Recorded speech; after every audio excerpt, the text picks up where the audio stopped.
dia! Um feliz sábado a todos. Que Deus possa abençoar grandemente cada um de nós nesse dia, que é um dia de festa, um dia de alegria, mais um dia de encontro. Um encontro especial com o Senhor nosso Deus. Amém? Amém. Eu estava pensando aqui, me lembrando de... Aqui foi a primeira igreja no Ceará que eu frequentei. Aqui foi a minha primeira igreja. Foi aqui onde eu dei os meus primeiros passos como adventista de sétimo dia. E essa igreja me relembra muitos momentos de alegria, mas também muitos momentos tristes. E como hoje é um dia especial, hoje é um dia de festa, mas essa não é a nossa realidade. Eu não vou ser hipócrita. Estamos vendo uma igreja cheia hoje, mas não é realidade nem aqui, nem em Milhã, nem em lugar nenhum. Nós estamos passando por um momento muito difícil. A igreja de Deus está doente.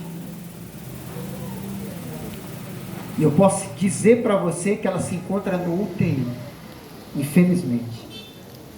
Certa vez, quando Deus quis falar ao homem, a Bíblia diz que Deus usou um animal.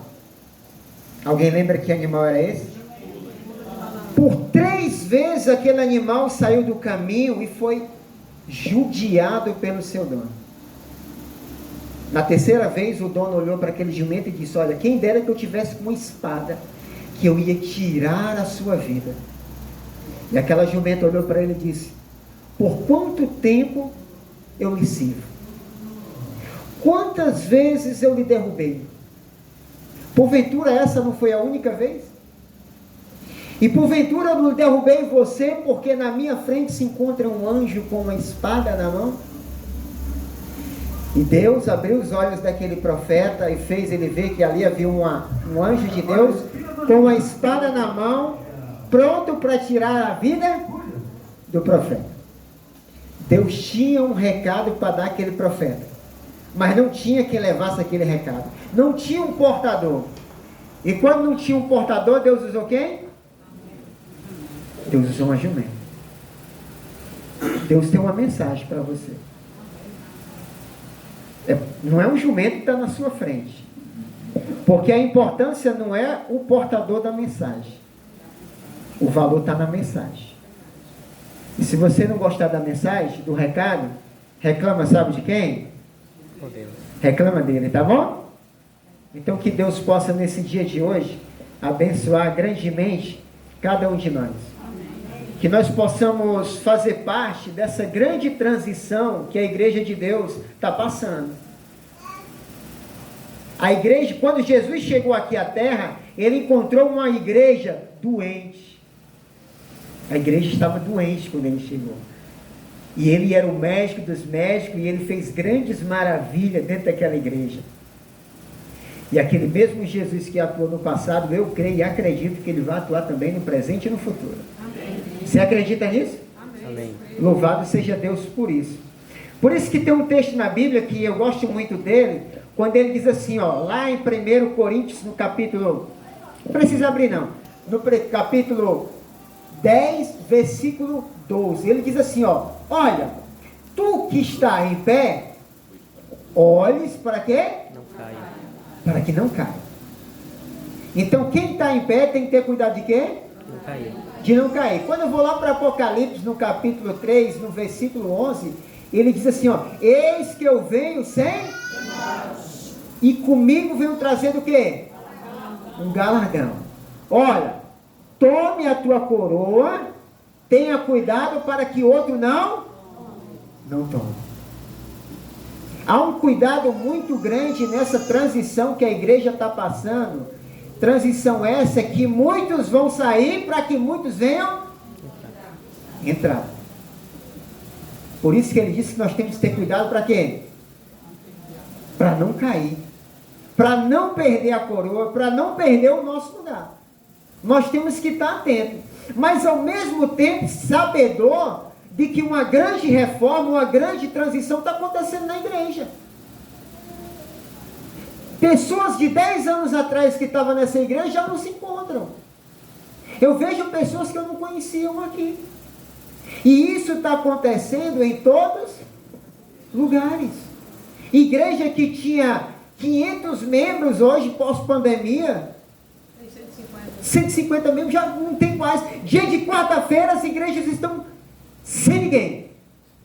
Só vem aquele grupinho mesmo que não falta por nada, o grupo da quarta-feira. E isso não é aqui somente, é em todos.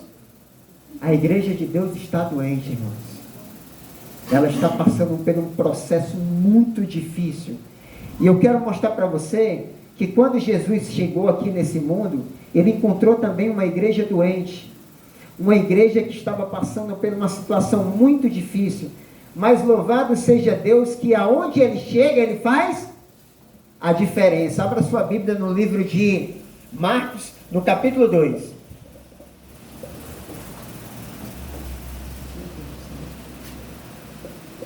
Marcos, capítulo 2. Quem achou, diga amém. Amém. Se você achou, louvado seja Deus por isso. Está pronto para receber o recado de Deus? Amém. Sim ou não? Sim. Amém. Louvado seja Deus por isso. Marcos capítulo 2, a partir do verso 1. Todo mundo achou? Amém. Diz assim, ó. Dias depois entrou Jesus de novo onde? E logo ocorreu que ele estava na igreja. Muitos afluíram para ali, tantos que ninguém mesmo podia o quê? Vamos lá de novo aqui, ó. Tantos que nem mesmo junto à porta eles achavam o quê? A igreja estava como? A igreja estava cheia, lotada de pessoas, que mesmo na porta não tinha como o quê? Não tinha como entrar. Nós paramos a versículo 2, não foi isso? Agora, e anunciaram-lhe a palavra. Alguns foram ter com ele, conduzindo um paralítico, levado por quantos irmãos? 4 irmãos. 4 irmãos adventistas pegaram aquele irmão lá e levaram lá na igreja. Conta mais o seguinte: e não podendo aproximar-se por causa de quem? De muitos irmãos que estavam dentro da igreja. Era tanto irmão dentro da igreja que não deu para eles entrar. Descobrindo o telhado correspondente ao local em que estava Jesus pregando, eles fizeram uma cobertura, baixando o leito em que estavam doentes. Vendo Jesus a fé, disse ao paralítico: filho, os teus pecados estão o quê? Perdoados. Mas alguns dos irmãos que estavam dentro da igreja disseram o quê? Começaram a murmurar contra Jesus, dizendo: esse homem blasfema quando ele se diz perdoar pecado. Jesus olha para eles e diz o seguinte: qual é mais fácil? Dizer ao paralítico: estão perdoados os teus pecados? Ou dizer: levanta e anda, para que saiba que eu sou quem? O Filho do Homem. No versículo 10 diz assim, ó: ora, para que saibas que o Filho do Homem tem sobre a terra autoridade para quê? Para perdoar pecado. Para perdoar pecado. E disse ao paralítico: eu te mando, Ivanildo, Maria, José, Pedro, levanta-te, toma o teu leito e faz o quê? E vai para onde? Então ele se levantou e no mesmo instante, tomando o seu leito, retirou à vista de todos, a ponto dos irmãos todos se admirarem e dar o quê? E dizer o quê? Jamais vimos tal feito entre nós. Uau, que história fantástica, que história sensacional, que nos traz um grande aprendizado para a nossa vida no século 21.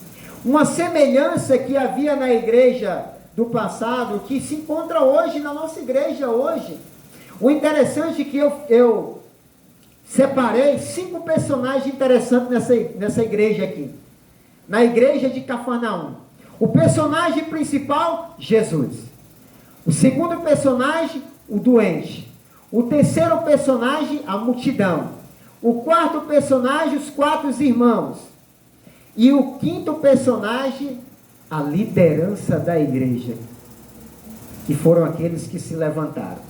Vamos partir pelo primeiro ponto. Quem era aquele homem? A Bíblia não diz o nome daquele homem. Ninguém sabe o nome daquele homem. Mas o que se sabe é que aquele homem era uma pessoa insignificante para aquela igreja.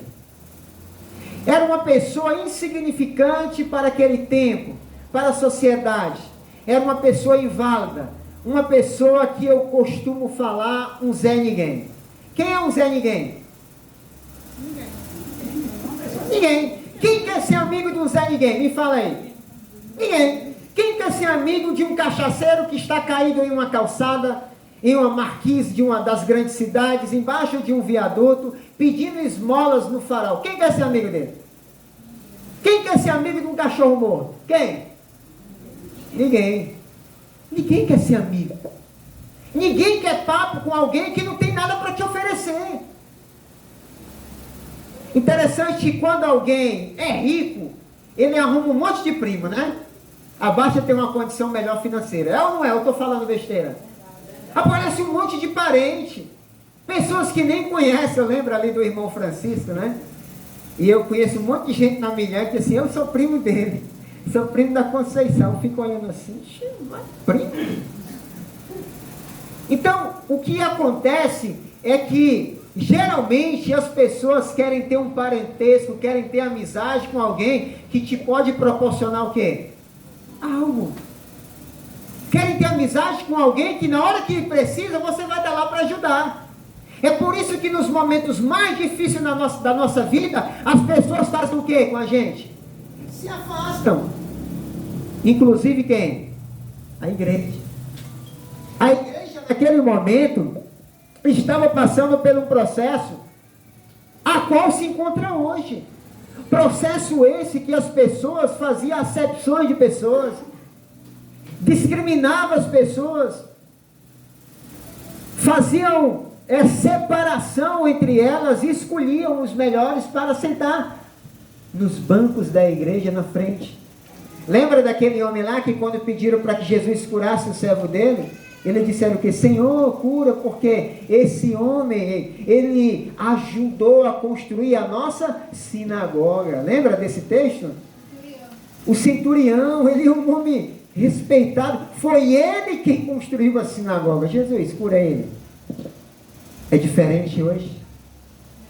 É diferente hoje na nossa igreja? Para quem é os melhores cargos nas grandes igrejas hoje? Para quem é os melhores cargos? Quem ocupa as melhores posições na igreja hoje? Você sabe quem é. Não é aquele fragelado. Não é aquele simplesinho que vai de chinela, de havaiana para a igreja, não. É para aquele que tem uma vida mais top. Infelizmente, o mesmo erro do passado é cometido quando? Hoje. E hoje nós estamos diante de uma igreja doente. Nós estamos doentes. E nós precisamos reconhecer que nós estamos o quê? Doente. Uma vez eu fui no psicólogo e ele disse, olha, eu quero te ajudar, mas você tem que reconhecer que você está doente. Pode aumentar. Se a gente não reconhecer que nós estamos doentes, o médico não pode curar. Você tem que entender que você precisa. Você precisa dele. Mas infelizmente, aquele doente da história, você sabe quem é o doente aqui? O esquecido, o rejeitado, o discriminado, marginalizado. Pode ser o Ivanildo, pode ser a Maria, pode ser o Barbosa, pode ser o Francisco. Pode ser você. Pode ser você nessa história. Mas talvez você vai olhar para mim e vai dizer, não, eu não sou o doente. Então você é aqueles 4 adventistas. Aqueles 4 irmãos que levaram aquele homem até a igreja.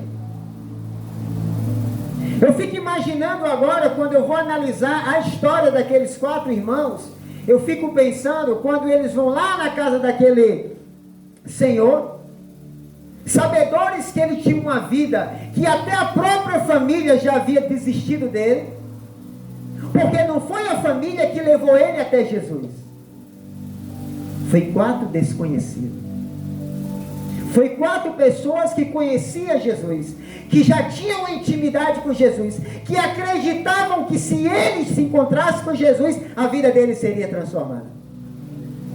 Aqueles 4 homens, sabedores, de que mesmo aquele Senhor, desacreditado, humilhado, rejeitado por todos, inclusive a família, eles foram lá na casa dele, levaram ele até a igreja.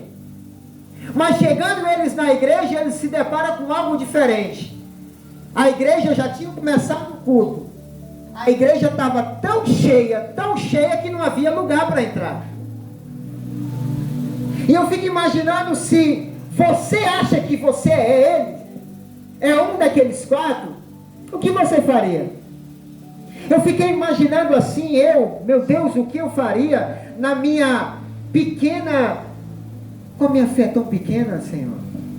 Se eu fosse um daqueles camaradas, o que faria eu? Será que eu, se tivesse entre aqueles 4, eu não diria, vamos deixar para voltar outro dia? Vamos embora? Não tem como entrar, é muita gente,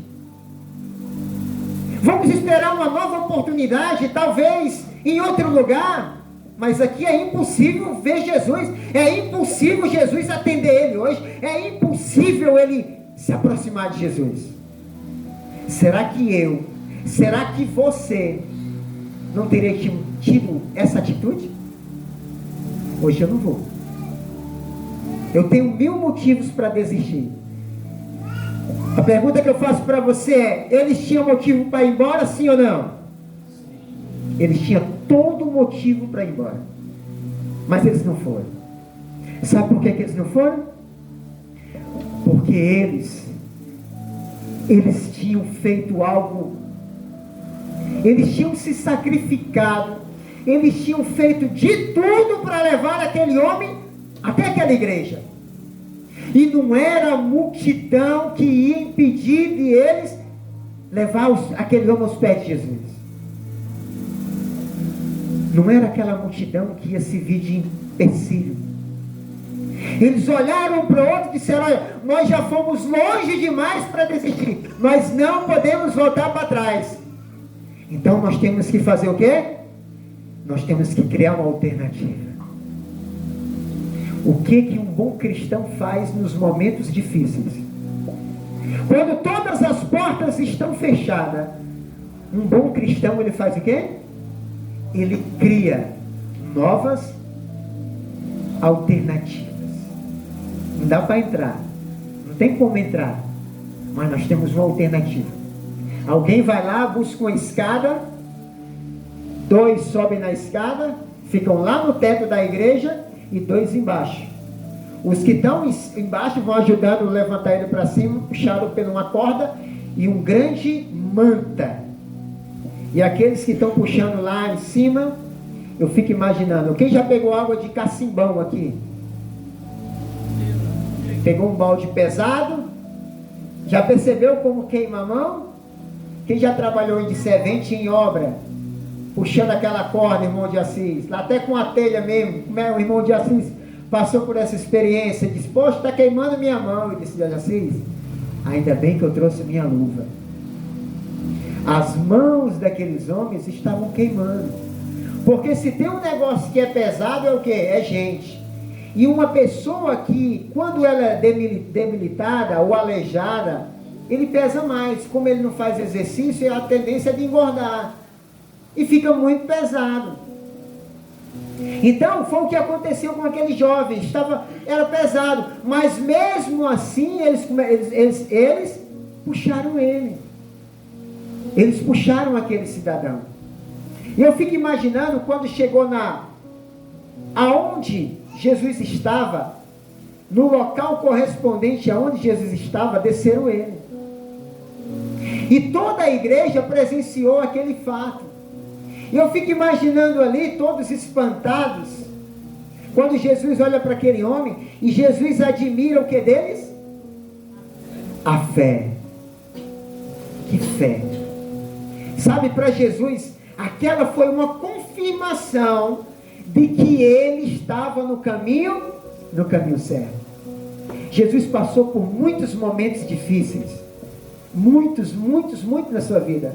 Mas quando uma pessoa procurava ele, por mais pecadora, por mais falha que ela fosse, ele nunca deu as costas para esta pessoa. E quando Jesus olhou para aquele homem, imediatamente ele quis fazer algo na sua vida. Jesus, ele perdoou os seus pecados. Louvado seja Deus por isso. Sabe, eu fico imaginando aqui, nós falamos já de dois personagens, agora vamos do jovem, dos três, né? Jesus, o irmão doente, os irmãos que levaram ele até a igreja, mas agora temos irmãos que estavam na multidão.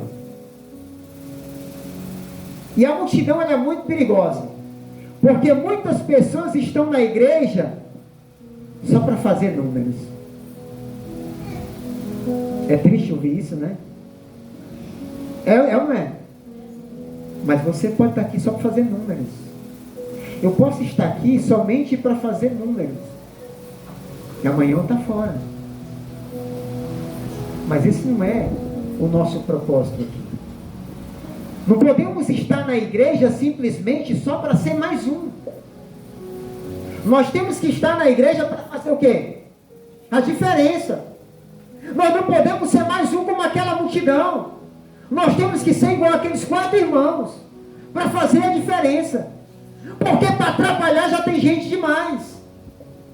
Você sabe aquela multidão que estava ali, servia para quê? Para nada. Aquela multidão só atrapalhava. Aquela multidão de pessoas estava bloqueando a porta, impedindo que outros entrassem. Tem pessoas dentro da igreja que está somente para atrapalhar. Desculpa eu falar para você, mas é um recado que Deus mandou eu falar. Talvez eu possa ser um desses. Talvez eu possa ser, você possa ser uma dessas pessoas que está na porta só bloqueando.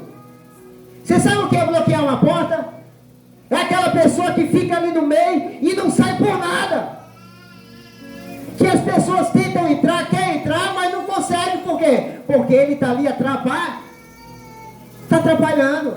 Aquela multidão estava ali atrapalhando os planos de Jesus. Porque a grande maioria que ali estava não queria nada com ele. Não queria saber dele. Só estavam ali porque queriam fazer números, fazer média. Por que você está aqui hoje? Por que você veio aqui hoje? Fazer uma média? Fazer números? Ou porque você veio porque disse, porque eu tenho um compromisso com Ele.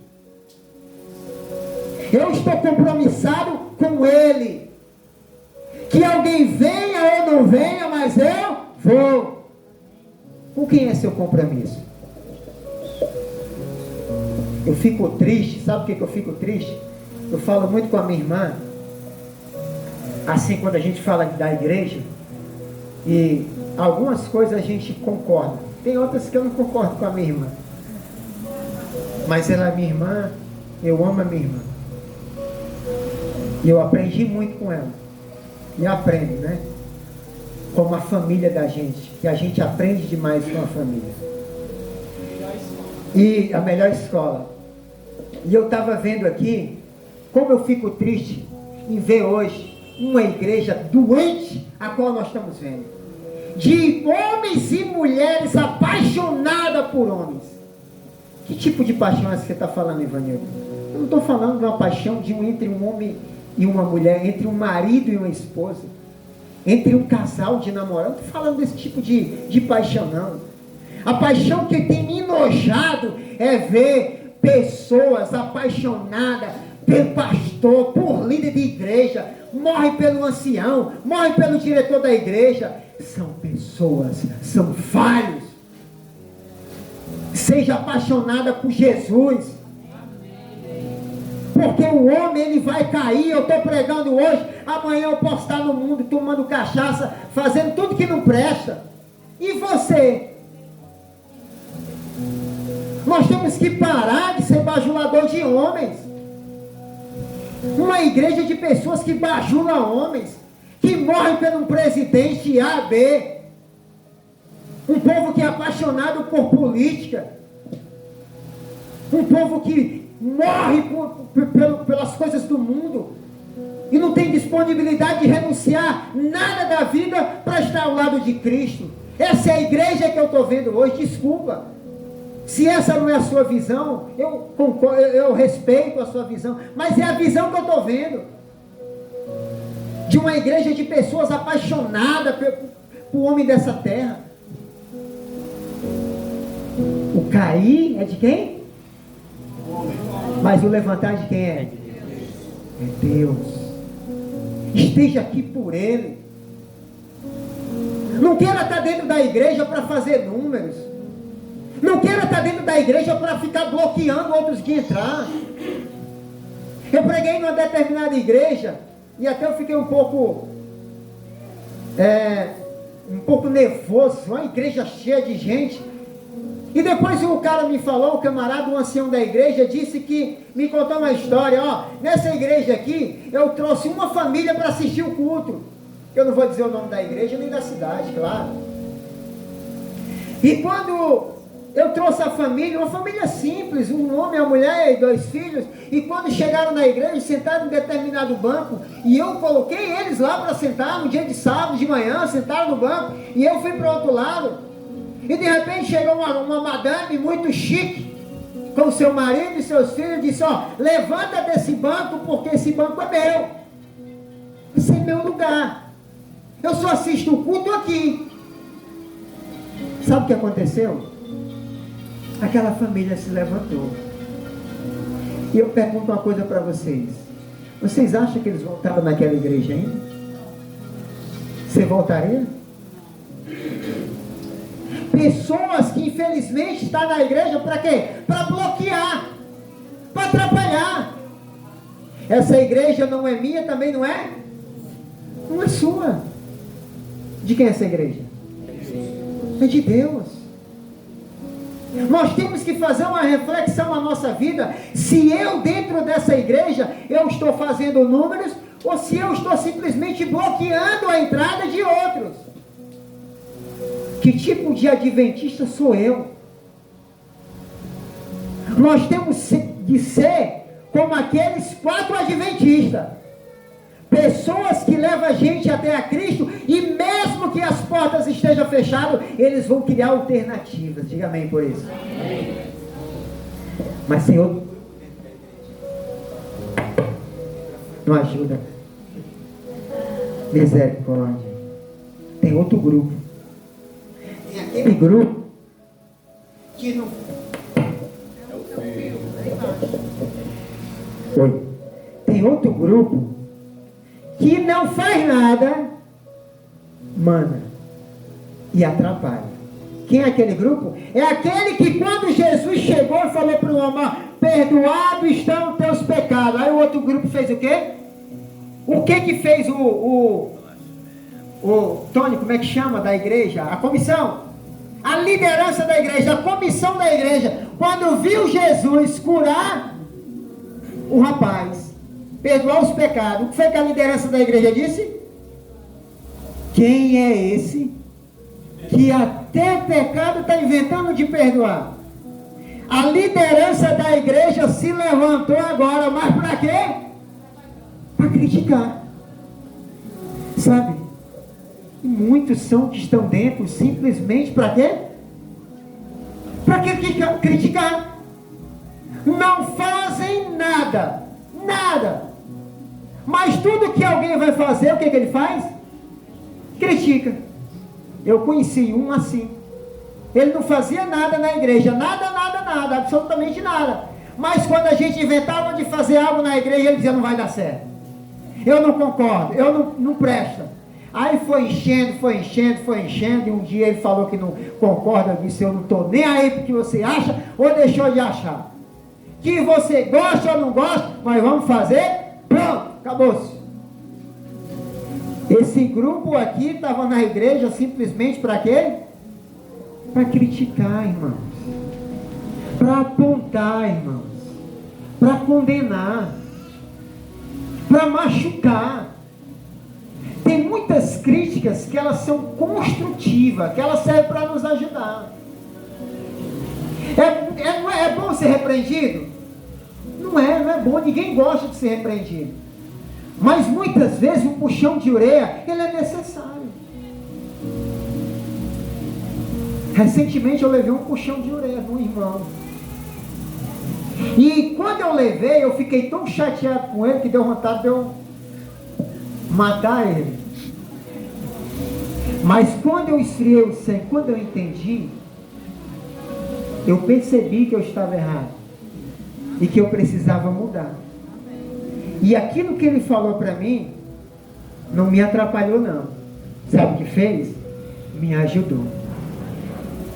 Às vezes um recado que Deus vai dar para você, talvez você nem goste, você nem queira ouvir, mas quando a gente vem para cá, a gente não vem para ouvir o que a gente quer, a gente vem para ouvir o que a gente precisa. E o que você precisava para hoje era ouvir esse recado. E a pergunta que eu faço para você é: havia um santo naquela igreja, e eu não posso comparar comigo nem com você, Jesus. Então, eu não pareço com ele, eu acredito que você também não. Mas havia um doente naquela igreja, havia 4 irmãos naquela igreja, dedicados e esforçados por aquela igreja, mas havia mais 2 grupos de pessoas dentro da igreja que atrapalhavam.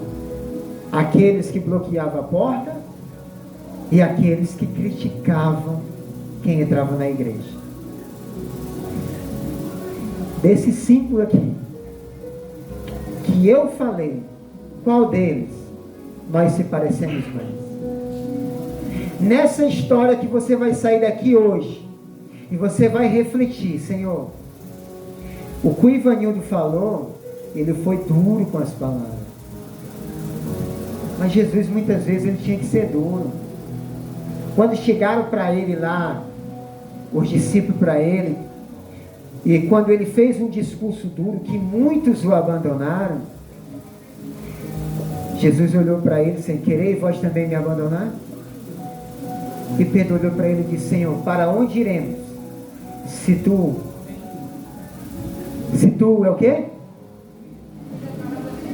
Tens a palavra da vida eterna, tu és o Cristo, o Filho do Deus vivo, para onde iremos?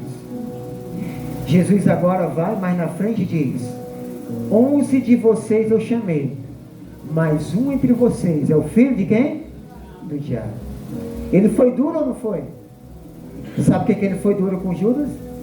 Porque ele queria dar tempo ao tempo. Ele queria dar oportunidade para que Judas se arrependesse. Mas mesmo assim ele não se arrependeu. Muitas vezes na nossa vida ele vai ter que dar um puxão de orelha na gente. E se for preciso dele mandar um recado para você, e se for preciso novamente, ele vai usar um jumento, assim como ele usou hoje. Se os homens não falarem, quem vai falar? As pedras. Saia daqui com essa certeza: a igreja está doente, mas ela mesmo doente, ela é a menina dos olhos de Deus. Ela só se encontra doente porque ela não quer fazer uma reforma em sua vida. Porque mesmo a igreja doente, o dono dela se encontra dentro, está dentro dela. Mesmo aquela igreja doente, quem estava lá dentro daquela casa? Quem? A solução para todos os problemas daquela igreja estava diante de quem? Deles. A solução para nossos problemas está onde? Está aqui dentro. Para quem buscar lá fora? Para quem buscar nos prazeres mudando? Ah, eu fumo para me distrair. Ah, eu bebo para me distrair. Ah, eu faço isso para se distrair. A solução do meu e dos seus problemas está aqui. Por mais falha e pecaminosa que seja essa igreja de Deus. Não tem outra. Não vai haver outra. Não vai. Fique você sabendo disso. Que essa é a igreja que tem o evangelho a qual nenhuma outra igreja tem. Que a responsabilidade que Deus deu a essa igreja, Ele não deu nem aos anjos. E Ele deu a mim e a você.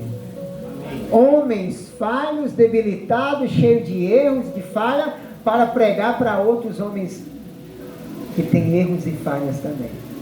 Poderia ter sido um anjo, mas Ele escolheu quem? Ele escolheu você para fazer a diferença na sua casa, na sua rua, no seu bairro, na sua cidade e na sua igreja. Eu termino dizendo uma coisa muito importante para vocês. Não dizendo, mas lendo. O último verso de hoje está lá em Lucas capítulo 12, versículo 32. Se tiver um filho de Abraão aí que tem a coragem de ler, leia para mim em nome de Jesus.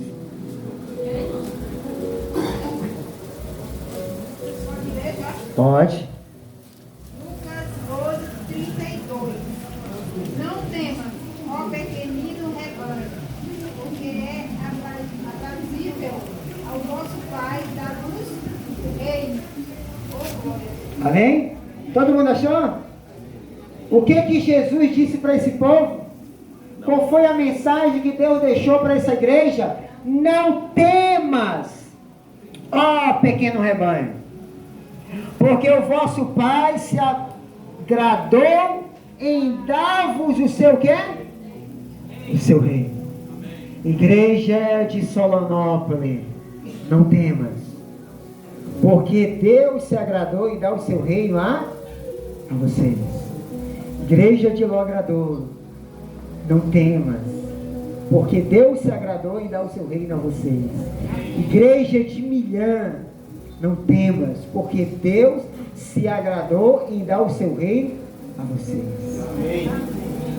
Por mais pequeno que seja o rebanho, por mais debilitado que seja ele, Deus está dizendo para mim e para você nessa noite assim, ó, nesse dia, nessa manhã.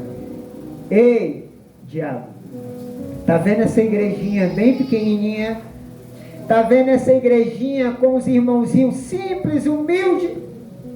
A irmãzinha ali com o vestido costurado, aquele irmão com a sandáliazinha gastada. Você tá vendo essa igreja simples que você tem se levantado e tem humilhado eles? Eu concordo com você, Satanás. Essa igreja é bem fraquinha, mas eu quero mostrar para você que é com essa igreja fraca que eu vou derrotar você. É com esse povo que Deus vai derrotar o inimigo. Não é outro não, é esse. E nós fomos privilegiados, porque a nossa geração foi a escolhida. Você foi o escolhido. Você foi escolhido para ser uma luz a brilhar. Você crê nisso? Você aceita isso na sua vida? É o seu desejo? Sabe, irmãos, quando eu cheguei aqui de manhã, eu cheguei como aquele doente. Eu sou aquele doente. Mas algumas vezes eu posso ser também aqueles que estão bloqueando a porta, aqueles que criticam. Mas eu, Ivanildo, eu me pareço mais com aquele doente, cheio de falhas, cheio de erros. Uma pessoa que às vezes é arrogante, às vezes a gente se exalta, a gente quer ser melhor do que os outros. Isso somos nós, é o nosso eu, o nosso é isso que nós temos que lutar todos os dias, contra nós mesmos.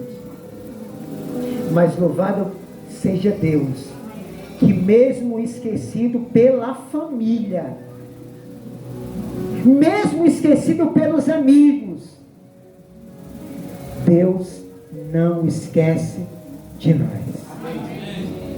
Eu não sei como é que você veio para a igreja hoje, não sei como é que está a sua fé, eu não sei como é que está a sua comunhão com Deus, eu não sei. Eu nem sei porque que você está aqui. Mas eu sei de uma coisa, que independente da sua vida, independente da sua situação em que você se encontra, o mesmo Jesus que mudou a vida daquele homem, ele vai e quer mudar a minha e a sua vida. Quantos acreditam que Jesus pode mudar a nossa vida? Louvado seja Deus. Quantos querem que Jesus mude a minha e a sua vida? Vamos orar ao Senhor. Eu quero mandar um abraço aí para os irmãos do YouTube, né? Que a gente tem um canal no YouTube, que essa pregação vai estar no YouTube, tá? A partir de segunda-feira, se você quiser assistir. E está sendo uma bênção. Muita gente está assistindo. Então que Deus abençoe grandemente todos nós, os amados irmãos do YouTube. Senhor nosso Deus e nosso Pai Todo-Poderoso, nós somos gratos porque mesmo debilitado, mesmo fraco, doente, esse é o teu povo, essa é a tua igreja, essa é a igreja militante, essa é a igreja que vai preparar o povo para o grande e maravilhoso dia, que é o dia da tua volta. Senhor, mas eu preciso mudar, eu preciso ser curado, eu preciso ser como aqueles 4 irmãos que tiveram alternativas, que não mediram esforços para levar pessoas à tua presença. Que a maior cura nessa igreja venha a ser a minha e a de cada filho teu que se encontra aqui nessa noite, ou nessa manhã. Perdoa os nossos pecados e transforma nossas vidas, e que nós possamos viver para aquele que morreu por nós. Nos abençoe e nos perdoa em nome do Pai, do Filho e do Espírito Santo. Amém e amém. Que Deus abençoe a todos em nome de Jesus. Amém. Eu agradeço à igreja de Solo Novo pelo convite, meu muito obrigado, e que Deus continue abençoando essa igreja hoje, amanhã e sempre. Amém.